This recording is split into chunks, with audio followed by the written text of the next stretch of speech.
Mainit ang gabi sa baryo. Hindi dahil sa panahon, kundi dahil sa amoy na kumakapit sa hangin. Sa makipot na daan ng talipapa, sumisingaw ang samyo ng mga inihaw na bituka, ng kape mula sa lumang dermos, at ng usok mula sa mga kawaling tumutunog sa bawat hampas ng sandok. Para itong simponya ng karaniwang buhay, gutom, trabaho, at pakikibaka. Doon sa dulo ng pila ng mga kainan, naroon si Benito. Hindi siya malakas tumawag ng suki. Hindi rin siya sanay sa pabunggahan. Tahimik lang siyang naggigisa ng sibuyas at atay sa lumang kawali na may bakas ng mga taon.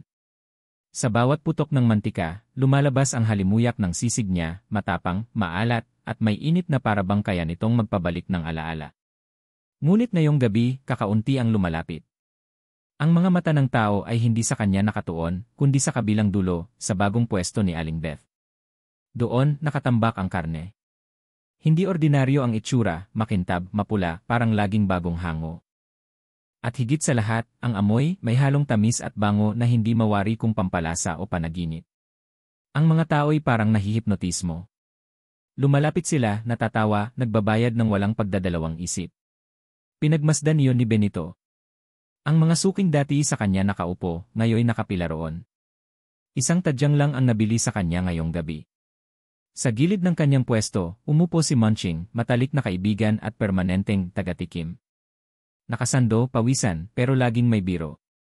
Tol, sabi niya habang pinipisil ang tiyan, baka naman may sikreto si Aling Beth na pampalasa. Ano, subukan natin. Napangiti si Benito, pero hindi iyon masaya. Kung sikreto lang, sana nalaman ko na. Pero ang amoy na yon, Munching, hindi galing sa normal na kusina. Bago pa man siya makasagot ulit, may dumaan. Isang babae, tahimik, may dalang basket na puno ng kalamansi. Maputla ang kutis, may buhok na nakatali, at mga matang hindi madaling basahin. Wala siyang tindang karne, wala ring sigaw ng isuki. Basta naglalakad lang, parang hindi kabilang sa kabuluhan ng palengke. Napahinto siya sa harap ng lamesa ni Benito. Magkano ang sisig? Tanong niya. Nagulat si Benito. Isa lang ang tanong, pero parang binuksan ang lahat ng ingay sa paligid. Binilhan siya ng babae. Tahimik. Tinikman nito ang sisig, pinisil ang kalamansi sa ibabaw, at mumiti ng payapa. Malinis ang lasa, sabi niya, halos pabulong. Pero mag-ingat ka. Hindi lahat ng pagkain dito, pagkain ng tao. Umikot siya at nagpatuloy sa paglalakad. Naiwan si Benito at Munching na nakatingin sa isa't isa. Anong ibig sabihin nun? Bulong ni Munching. Hindi nakasagot si Benito. Kinabukasan, nagsimula ang bulungan sa baryo. May nagsabing may nakitang aso na pinasok ang bodega ni Aling Beth pero hindi na lumabas.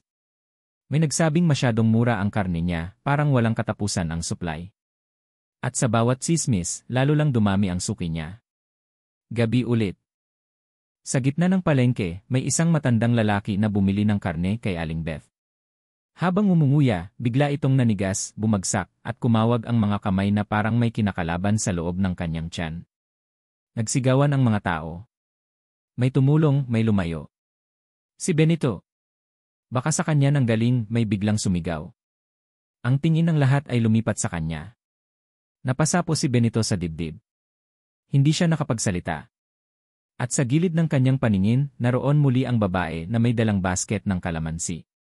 Tahimik siyang nakatingin, parang naghihintay kung kakayanin ba ni Benito ang unos na paparating. Opening shot, steam rising mula sa kawali ni Benito, slow pan sa mukha niyang pawisan.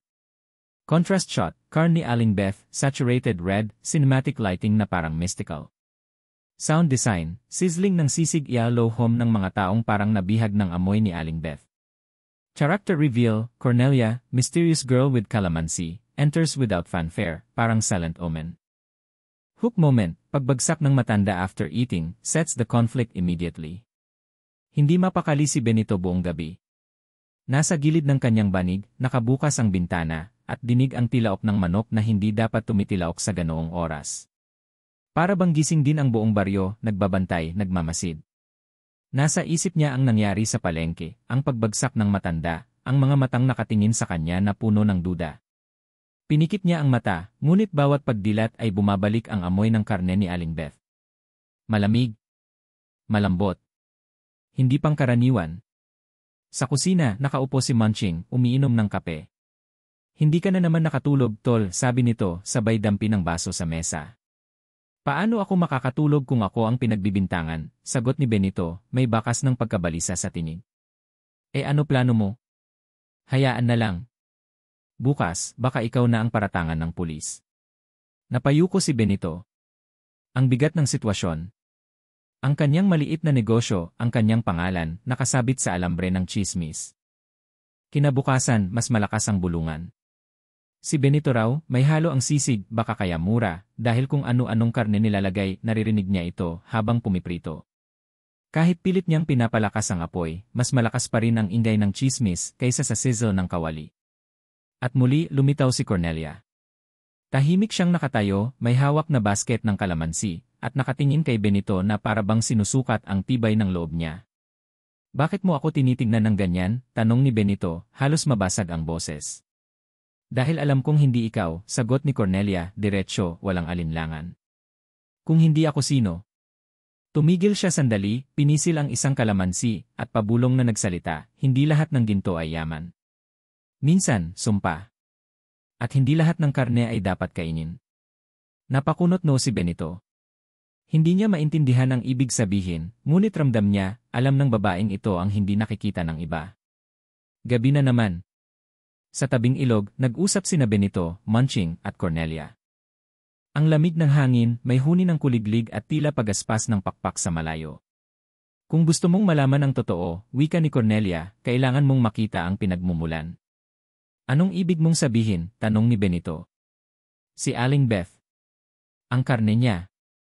Hindi yan galing sa normal na hayop. Tumawa si Munching, pilit pinapawi ang takot. Ano yan, horror story? Aswang. Multo. Aba, baka naman nakainom ka lang ng sobrang kape. Ngunit hindi tumawa si Cornelia. Nanatili siyang seryoso, at sa kanyang matai may lungkot na parang galing pa sa malayong alaala. Kinabukasan, sinubukan nilang sumunod kay Aling Beth. Madilim na nang matapos ang palengke.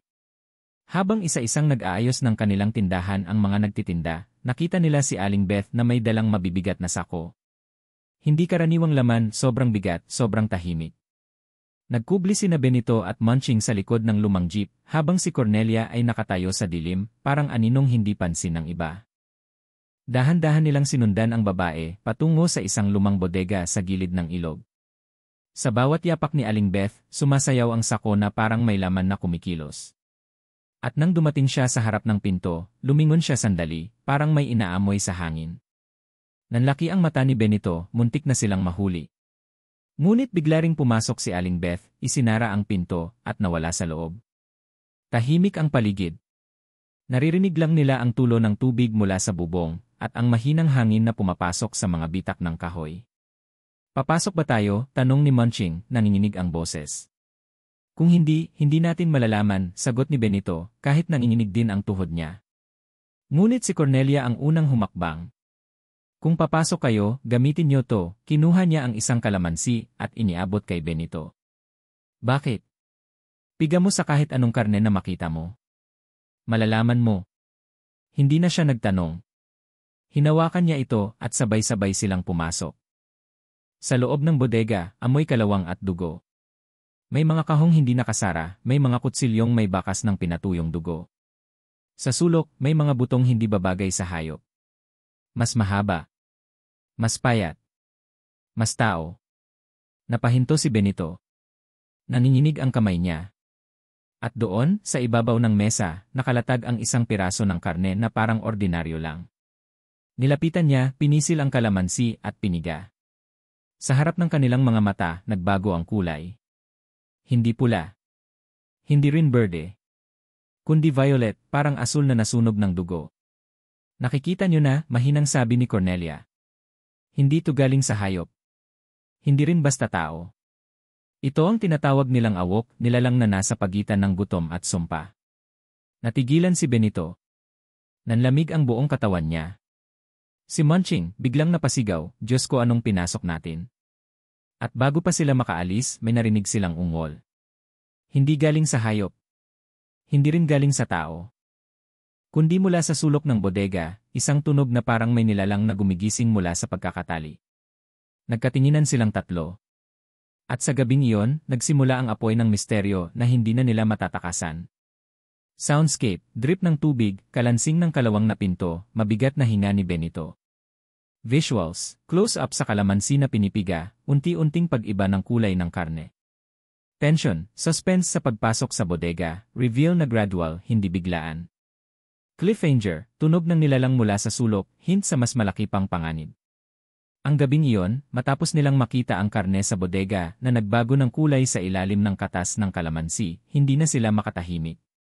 Nagtakbuhan sila palabas, halos madapa sa bawat hakbang, habang dinig pa rin sa kanilang likuran ang kakaibang ungol na humahabol sa kanilang pandinig.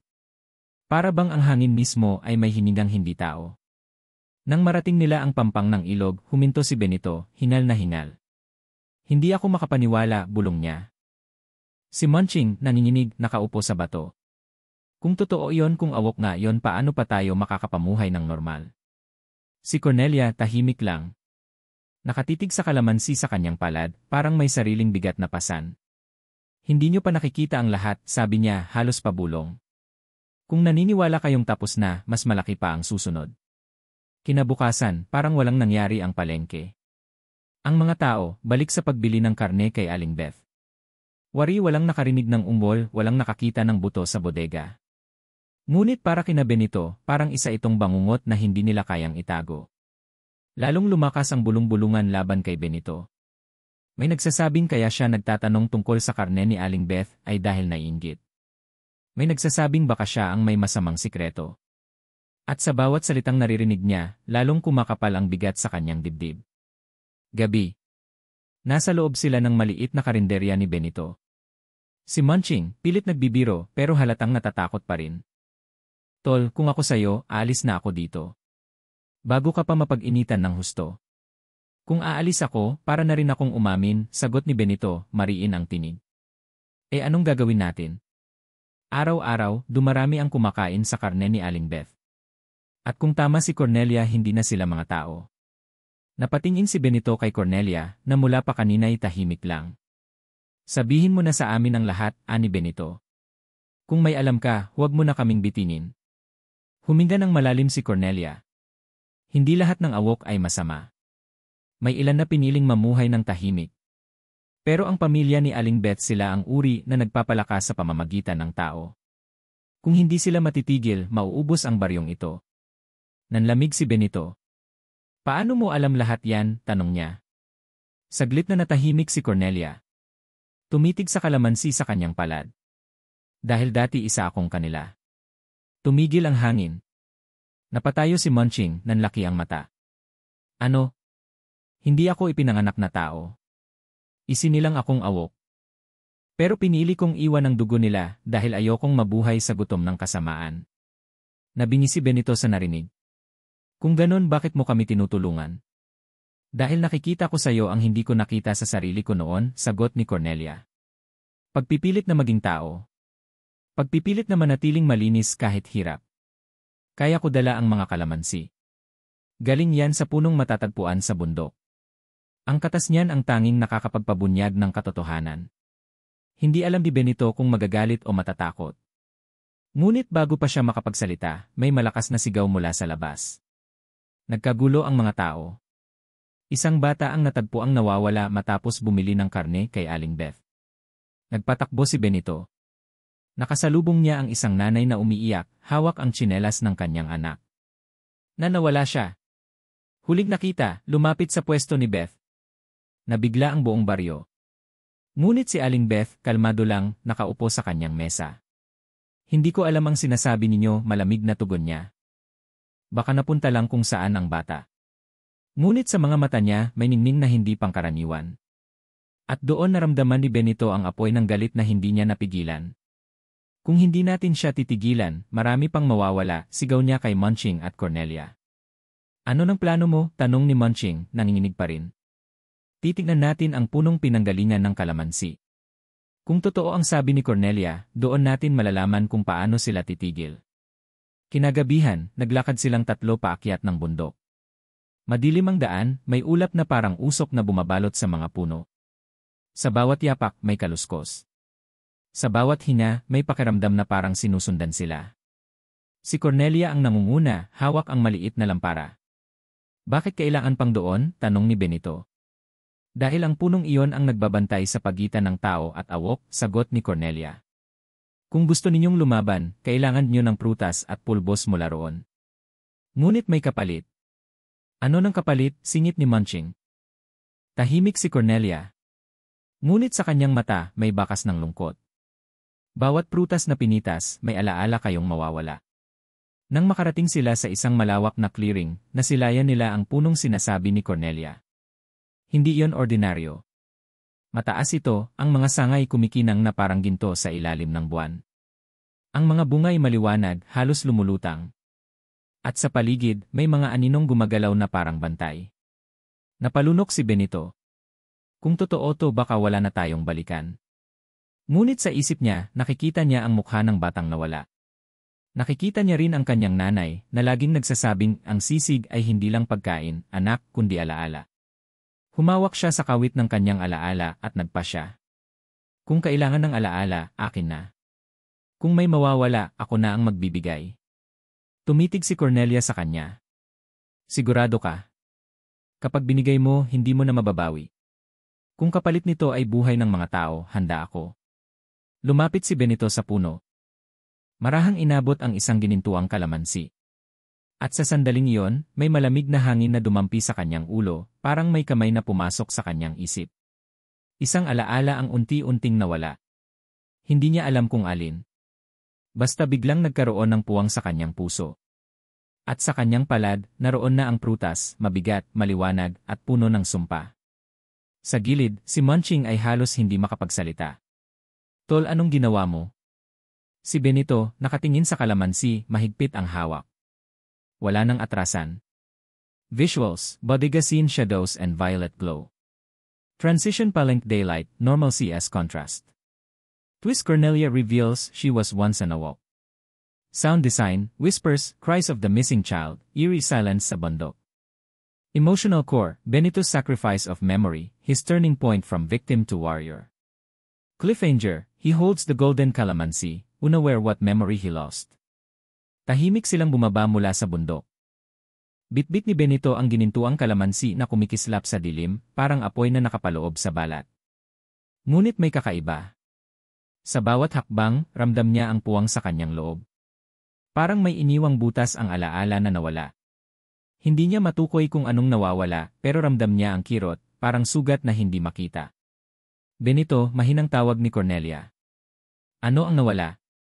Umiling siya, pilit mumiti. Hindi ko alam. Ngunit sa likod ng kanyang isip, may kaluskos ng kulang, isang tawanan, isang tinig ng bata, isang alaala ng mainit na hapag, parang usok na naglaho. Si Munching hindi mapakali. Tol, bakit mo ginawa yon? Pwede namang ako ang kumuha. Pwede namang tayong lahat, umiling si Benito, pinisil ang kalamansi. Kung may mawawala, ako na. Ang pangalan ko na ang nasa putik. Ako na rin ang magbabayad. Kinabukasan, sa baryo, lalong sumidhi ang gulo. Ang bata na nawawala ay hindi pa rin natatagpuan. Ang mga tao ay nagsisigawan, ang ilan galit kay Aling Beth, ngunit karamihan natatakot magsalita. Baka mapahamak tayo kung sisisihin natin siya, bulong ng iba. Kung siya nga ang may gawa. Ilang beses nang may nawawala, sagot naman ng iba. Si Benito, nakatayo sa gilid ng palengke, pinagmamasdan ang mga taong natatakot magsalita. At sa di kalayuan, naroon si Aling Beth, nakaupo sa pwesto niya, kalmado, parang walang kasalanan. Ngunit sa bawat ngiti niya, may bakas ng sikreto. Gabi. Nagtipon sina Benito, Munching, at Cornelia sa loob ng karinderya. Nakapatay ang ilaw, tanging lampara lang ang nagbigay ng liwanag. Hindi sapat na alam natin ang totoo, sabi ni Benito. Kailangan makita rin ng mga tao. Kailangan nilang masaksihan. Paano? Tanong ni Munching. Ito, sabay pakita ng ginintuang kalamansi. Kung mapiga natin ito sa harap nila, hindi na nila maitatanggi. Magpapakita sila ng tunay na anyo. Natahimik si Cornelia. Benito, delikado yon. Kapag ginawa mo, siguradong lalaban sila. Hindi sila papayag na mailantad. Handa ka ba? Handa akong mawala ng lahat, sagot niya, mariin. Huwag lang ng buhay ng iba. Ngunit habang nagsasalita, biglang may kumatok sa pinto. Mahinang katok. Sunod ay malakas. Nagkatinginan silang tatlo. Si Munching ang unang lumapit, dahan-dahang binuksan ang pinto. Isang babae ang nakatayo, ang nanay ng nawawalang bata. Puno ng luha ang kanyang mga mata, nanginginig ang boses. Benito, tulungan mo akong hanapin ang anak ko. Ikaw na lang ang natitirang may tapang magsalita laban kay Beth. Nalaglag ang loob ni Benito. Hindi na ito tsismis, hindi na negosyo. Buhay na ng bata ang nakataya. Tumango siya. Gagawa tayo ng paraan. Bukas ng gabi. Kinabukasan, dumating ang araw ng lamay ng matandang biglang namatay matapos kumain ng karne. Isang malaking pagtitipon. Buong baryo ay naroon, nagdadala ng kandila, dasal, at bulungan. Si Benito, nakatayo sa gilid kasama sina Cornelia at Munching, dala ang kalamansi. Habang nakikinig sa mga dasal, ramdam niya ang bigat ng kapaligiran. Hindi lang ito lamay, ito'y entablado. Ang bawat mukha naghihintay ng katotohanan. Si Aling Beth at ang kanyang pamilya ay naroon din tahimik. Mapayapa. Ngunit ang mga matay malamlam, parang naghihintay ng tiyempo. At sa ilalim ng mesa, may isang maliit na supot, parang may gumagalaw sa loob. Napahigpit ng hawak si Benito sa kalamansi. Ito na ang pagkakataon. Ngunit bago siya makakilos, naramdaman niya ang biglang kirot sa kanyang dibdib. Parang may alaala na pilit na kumakawala pero wala na roon. Napatingin siya sa mga kandila, sa kabaong, sa mga taong nagdadasal, at biglang napagtanto, hindi niya maalala ang mukha ng kanyang sariling kapatid. Napakapit siya sa ulo, napaupo. Benito, ayos ka lang? Tanong ni Munching, nag-aalala. May nawala sa akin, bulong niya, halos hindi maintindihan. Si Cornelia, lumapit at hinawakan ang balikat niya. Iyan ang kapalit. Ang bawat hakbang palapit sa katotohanan, may kapalit. Napapikit si Benito, pigil ang luha. Kung ganun mas lalo kong kailangang tapusin to, kung mawawala na rin lang ako, dapat may silbi. At nang magsimulang bumaba ang pari para magbendisyon, tumayo si Benito. Dala ang kalamansi, lumapit siya sa mesa. Tahimik ang lahat, nagtataka kung anong ginagawa niya. Mga kababayan, malakas niyang sabi, nanginginig ang tinig, oras na para makita natin ang totoo. Pinipit niya ang kalamansi sa ibabaw ng supot na nakatago sa ilalim ng mesa. At sa harap ng lahat, ang laman nito ay nagbago ng anyo, mula sa karne, naging isang bagay na hindi maipaliwanag. Kumislot, kumapit sa mesa, at nagbago ng kulay, violet, pagkatapos ay itim. Nag-ingay ang buong lamay. Ang mga tao'y nagsigawan, ang iba'y umatras, ang iba'y lumapit. At sa gitna ng kaguluhan, tumayo si Aling Beth. Tumigil ka na, Benito, malamig ang tinig niya. Hindi mo alam ang pinapasok mo. Ngunit sa mga mata niya, lumitaw ang ningning ng hayop. Ngayon niyo makikita, sigaw ni Benito, ang mga matagal nang nagtatago sa inyo. Pinipit niya ulit ang kalamansi, piniga sa ibabaw ng mesa kung saan nakaupo ang pamilya ni Aling Beth. At unti-unting nagbago ang kanilang anyo. Ang balat, nagkulay abo. Ang mga ngipin, humaba. Ang mga mata, kumidlat sa dilim. Nabunyag sila. At ang buong baryo, sa unang pagkakataon, nakita ang tunay na mukha ng panganib na matagal nang nasa tabi nila.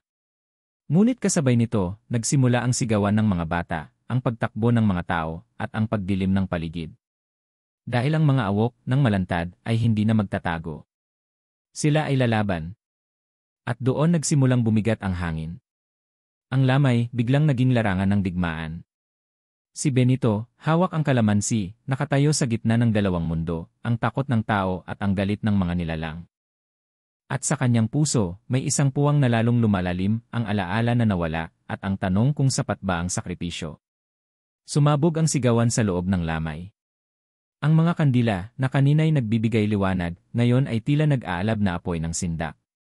Ang mga tao'y nagtatakbuhan, ang iba'y nadapa, ang iba'y naipit sa sulok. At sa gitna ng kaguluhan, lumantad ang tunay na anyo ni na Aling Beth at ng kanyang pamilya. Ang kanilang balat, kulay abo at marupok, parang balat ng punong natutuyo. Ang kanilang mga mata, dilaw na parang apoy ng gasera. Ang kanilang mga ngipin, mahahaba at matutulis, kumikinang sa ilalim ng ilaw ng kandila. Ngayon niyo kami hinamak, sigaw ni Aling Beth, ang tinig niya'y kumakaskas sa pandinig. Ngayon, mararamdaman niyo ang gutom na matagal niyo kaming ipinagkait. Si Benito, hawak pa rin ang ginintuang kalamansi, nanginginig. Ngunit hindi lang ito takot. Naroon din ang galit na pinukaw ng lahat ng tsismis, paninisi, at pagkawala ng mga inosente. Sa gilid niya, si Cornelia, nakatayo, matay nagningning, handa sa pagsabog ng digmaan. Si Munching, bagaman nanginginig, ay humawak ng kahoy na parang espada. Benito, bulong ni Cornelia, kung hindi mo sila mapipigilan ngayon mawawala ang buong baryo. Humigpit ang hawak niya sa kalamansi. Kung ganon, sagot niya, ito na. Mabilis na sumugod ang isa sa mga anak ni Aling Beth, matutulis ang kuko, humiyaw na parang hayop. Tumalon ito kay Benito. Ngunit sa isang iglap, pinigan niya ang kalamansi, at tumalsik ang katas sa mukha nito. Parang sinunog ng asido ang balat, umiyak ang nilalang, kumawag, at nagliyab. Nagsigawan ang mga tao. Hindi sila tao. Hindi sila tao. Isa-isang nagsilapit ang iba pang mga awok. Ang kanilang katawan ay parang usok na nagiging laman at hayop na sabay. Ang ilan ay nagpakpak ng mahahaba, ang ilan ay gumapang na parang ahas. At doon nagsimula ang tunay na labanan. Si Benito, halos wala ng lakas, hawak lamang ang kalamansi bilang sandata. Si Cornelia, kinuha ang pulbos mula sa supot at ibinuga ito sa hangin, nagningning, at ang mga awok ay napaatras. Ngunit hindi sila tumigil. Si Munching, sumugod gamit ang kahoy, hinampas ang isa sa mga nilalang sa ulo. Hindi niyo makukuha ang baryo namin, sigaw niya, kahit nanginginig ang boses. Ngunit nahila siya ng isa, at bago pa siya tuluyang madala, sumigaw si Benito. Bitawan niyo siya. At pinigan niyang muli ang kalamansi, tumalsik ang katas sa braso ng halimaw. Nasunog ito, at nakawala si Munching, sugatan ngunit buhay. Ngunit sa gitna ng gulo, si Aling Beth mismo ang lumapit. Benito, bulong niya, malamig, akala mo ba mananalo ka? Kahit anong gawin mo, hindi mo maibabalik ang nawala. Napatingin si Benito, ramdam ang kirot ng alaala na hindi na niya maalala. Anong ibig mong sabihin? Ngumiti si Aling Beth, nating puno ng dugo. Ang alaala mong binigay sa puno, kapatid mo yon. Siya ang nawala. At kahit mamatay ako ngayon, hindi mo na siya makikilala ulit. Nabingi si Benito sa mga salita. Ang mundo'y parang umikot. Kapatid. Alaala. Isang buhay na mahalaga, wala na. At sa sandaling iyon, sumigaw siya, hindi sa takot, kundi sa paghati. Kung ganoon, wala na akong mawawala. Sumugod siya kay Aling Beth. Pinigan niya ang natitirang katas ng kalamansi, ipinahid sa kanyang sariling mga kamay, at sa unang pagkakataon, ginamit niya ito hindi lang para magbunyag, kundi para lumaban. Naghilab ang balat ng kanyang palad, parang sinusunog, ngunit tiniis niya. Hinawakan niya si Aling Beth sa mukha, mahigpit, at sa isang iglap, nagsisigaw ang babae. Hindi. Ang balat niya ay nagbitak, ang matay pumutok ng liwanag, at sa isang sabog ng usok at apoy, bumagsak siya sa sahig, wala ng laman, wala ng tinig. Ngunit hindi pa tapos. Ang iba pang awok, galit na galit, sabay-sabay na umatake. Si Cornelia, humarap, tinapon ang lahat ng natitirang pulbos, at parang nagliyab ang hangin. Hindi na ako sa inyo, sigaw niya. Pinili kong maging tao. At sa gitna ng apoy, sa gitna ng sigawan ng tao at hayop, nagbanggaan ang dalawang mundo. Ang baryo, nagliyab. Ang lamay, nagmistulang impyerno. Si Benito, sugatan, halos himatayin, ngunit hawak pa rin ang kalamansi. Si Munching, duguan, ngunit nakatawa pa rin, pilit nagbibiro. At least. Tol, hindi sisig ang ulam nila ngayon, mumiti si Benito, kahit may luha. Sa huling sandali, dumagundong ang sahig. Isa pang awok, mas malaki, mas malakas, ang sumugod. Si Benito, halos wala ng katas ang kalamansi, halos wala ng lakas ang kanyang katawan. Ngunit bigla siyang tinulungan ni Cornelia. Hawak nilang sabay ang ginintuang kalamansi, piniga hanggang huling patak. Tumalsik ang liwanag, kumalat ang apoy, at sa isang iglap, natupok ang natitirang mga awok. Sigawan. Usok. Dugo. Katahimikan. Pagkatapos ng lahat, nakatayo si Benito sa gitna ng abo. Hawak niya ang kalamansi na ngayon ay tuyot na, wala ng katas. Ang mga tao, lumapit, isa-isa, nanginginig pa rin. Ngunit sa kanilang mga mata, may bakas ng pasasalamat. Salamat, Benito, bulong ng nanay ng nawawalang bata. Kung hindi dahil sa iyo, ngunit hindi nakasagot si Benito. Nakatitig lang siya sa abo, sa usok na sumisingaw, at sa puwang sa kanyang puso na hindi na niya mabubuo. Sa gilid, si Cornelia nakatingin sa kanya. Natapos na, sabi niya. Hindi, sagot ni Benito, malamig, nawala lang sila. Pero ang nawala sa akin hindi na babalik. Huminga siya ng malalim, pinikit ang mata, at hinayaang bumagsak ang luha. Ito ang katapusan ng laban. Ngunit simula ng puwang na mananatili sa kanyang pagkatao. Lighting, flicker ng kandila sabog ng apoy abo at usok. Visuals, violet glow ng katas, skin burning effect, transformation of awok, collapsing lamay. Emotion, Benito's heartbreak over lost sibling memory. Release, Aling Beth destroyed Eli Benito's burning hands. Aftermath, silence panandang pandagdag grief, not triumph. Natapos ang kaguluhan ngunit hindi agad bumalik ang katahimikan. Ang lamay na kanina'y pugad ng dasal at iyak, ngayoy abo at usok na lang ang natira. Ang mga tao'y nakatayo, magkadikit ang balikat, parang mga batang natuto sa isang bangungot na hindi na nila mababawi. Si Benito, duguan ng braso, nakaupo sa semento. Sa kanyang palad, hawak niya ang pinigaang balat ng ginintuang kalamansi, tuyot, kupas, parang balat ng isang prutas na matagal nang iniwan sa araw. Tinitigan niya ito, at parang doon niya nakikita ang sarili, gamit na, pagod, at may iniwang bakas ng lakas na hindi na babalik. Lumapit si Munching, may benda sa ulo, ngunit pilit pa ring ngumiti. Tol, bulong niya, buhay pa tayo. Hindi ba't yon ang mahalaga? Ngumiti si Benito, pero hindi umabot sa kanyang mga mata. Buhay nga tayo, sagot niya, pero may nawala. Tahimik silang tatlo, si Cornelia nakatayo sa gilid, hindi makatingin ng diretsyo. Alam niya kung anong nawala. Alam niyang hindi na maaalala ni Benito ang kapatid na minsan niyang minahal. At alam niyang hindi na mababawi iyon, gaano man kahaba ang panahon. Kinabukasan, muling nagbukas ang palengke. Ngunit ibang-iba na. Ang pwesto ni Aling Beth ay iniwasan, parang may sumpa. Ang mga tao, nagtatakutan pa rin, ngunit unti-unti, lumalapit muli kay Benito. Benito, pasensya na, bulong ng isa. Hindi namin alam pinagdudahan ka namin, sabi ng iba. Ngumiti si Benito, banayad, ngunit may lungkot na hindi matanggal. Hindi na mahalaga. Ang mahalaga, ligtas kayo ngayon. Nagsimula siyang muling magluto ng sisig. Ang sizzle ng kawali, ang amoy ng bawang at sibuyas, para bang muling bumalik ang normal na araw. Ngunit sa kanyang puso, may puwang na hindi kayang punan ng kahit anong ulam. Gabi. Naupo si Benito sa harap ng karinderya, nakatingin sa mga bituin. Si Munching ay natutulog sa loob, at si Cornelia ay tahimik na nakaupo sa bangketa. Cornelia, bulong niya, kung hindi ko na maalala ang kapatid ko, ibig bang sabihin, wala na siya? Umiling si Cornelia. Hindi. Ang alaala mo lang ang nawala. Pero siya ay nanatili sa mundo. Sa dugo mo. Sa bawat halakhak na kahit hindi mo na matandaan, naroon pa rin sa hangin. Napayuko si Benito, pinikit ang mga mata. Paano kung hindi ko na maramdaman? Huminga si Cornelia, at sa unang pagkakataon, hawak ang kamay niya. Doon papasok ang bagong alaala. Ang nawala, hindi mo mababalik. Pero pwede mong punan ng bago. Hindi para palitan, kundi para ipagpatuloy. Ngunit bago sila makapagsalita pa, may ihip ng hangin. Sa dulo ng kalsada, may batang naglalaro, hawak ang isang lumang tsinelas, tumatawa, parang walang alam sa nangyari. Napatingin si Benito. May kung anong kumurot sa puso niya. Parang kilala ko siya, bulong niya. Ngumiti si Cornelia, malungkot ngunit payapa. Siguro, yon ang alaala na hindi mo na mababalikan. Pero kahit wala na sa isip mo, nasa puso mo pa rin. Lumipas ang mga linggo. Unti-unti, bumalik ang sigla ng baryo. Ang palengke muling napuno ng tawanan, tawaran, at usok ng niluluto. Ang mga tao, mas nagkakapit-bisig ngayon, mas nagbabantay, mas mulat. Ngunit sa bawat ngiti ni Benito, habang nagluluto, may laging bakas ng lungkot. Hindi na siya ang dating Benito na simple lang ang iniisip.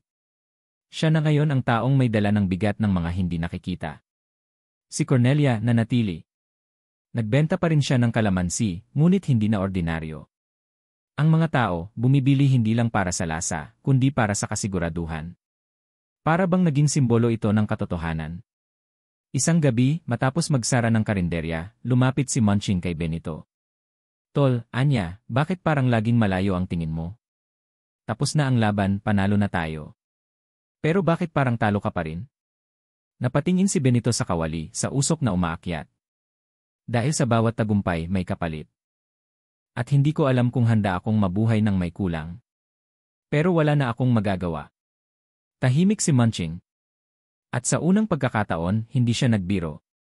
Hinawakan niya ang balikat ni Benito at tiningnan ito ng diretsyo. Kung ano man ang nawala, ako na ang tatayo bilang alaala mo. Hindi kita iiwan. Napatingin si Benito at doon niya napagtanto, may mga alaalang ang mawawala, pero may mga tao ring handang maging buhay na tanda. Huling gabi. Mag-isa si Benito sa karinderya. Inilapag niya ang tuyot na balat ng ginintuang kalamansi sa lamesa. Tinitigan niya ito ng matagal at sa kanyang isip, naroon ang boses na hindi niya matukoy kung panaginip lang, kuya. Napakagatlabi siya, pinikit ang mga mata. Wala siyang naalala, pero naramdaman niya ang bigat ng salitang iyon. At sa katahimikan ng gabi, tumulo ang isang luha sa kanyang pisngi. Bago pumasok sa loob, napatingin siya kay Cornelia, na nakatayo sa gilid ng kalsada, tahimik na nakatingin din sa kanya. Cornelia, wika niya, ano nang mangyayari kung bumalik pa sila? Ngumiti siya, banayad ngunit may hiwagang dala. Kung bumalik sila, hindi ka na mag-isa. Hindi ka na si Benito lang. Ikaw na ang sisig na may halong apoy.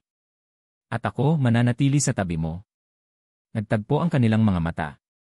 At sa unang pagkakataon matapos ang lahat, may kapirasong kapayapaan sa loob ni Benito. Hindi buo, hindi kumpleto, ngunit sapat para huminga ulit. Sa bawat pisil ng kalamansi, may katotohanang lumalabas. Ngunit ang pinakamabigat na katotohanan ay ito, may mga alaala tayong kailanman ay hindi na babalik. At ang tanging magagawa ng tao ay ipagluto ang mga naiwan ng bagong dahilan para mabuhay. Visual, close-up sa tuyot na balat ng kalamansi, slow pan-up kay Benito habang pinipisil ang kawali ng sisig. Sound design, sizzle ng mantika fade into tahimik na huni ng kuliglig.